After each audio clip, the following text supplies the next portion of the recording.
So how did the Central Midland Senior High School head boy end up, and turned firefighter, end up in politics? I mean, what was sort of the defining moment on that journey? Yeah, I think it was, unlike some people who say, oh, I always wanted to do something in public life, you know, whether it be on the local council or in politics, I think my journey was evolutionary, and I think my involvement in politics was accidental. And a guy from the bush was looking for opportunities to get more involved in the community, and there was an avenue locally to do that through politics. And it wasn't until Murray Criddle, who was a former member for the agriculture region, tapped me on the shoulder and asked me if I'd ever consider running, which I hadn't.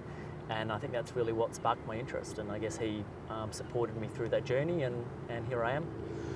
Martin, how long did it take from that sort of initial Murray tapping you on the shoulder to Martin thinking it through, saying, yeah, that's the way to go? I mean, was that sort of like an instant, oh, that's a great idea, or did it take a long time to convince yourself that this was worth pursuing? I think it was probably having the confidence to do it was probably my challenge. I think other people probably have too much confidence and think that they can conquer anything and everything, whereas I think mine was knowing that I had the confidence and the ability to have a good crack at it. And certainly I was only young when I ran for my first pre-selection. I was in my 20s, and I got pre-selected, obviously not in a winnable position.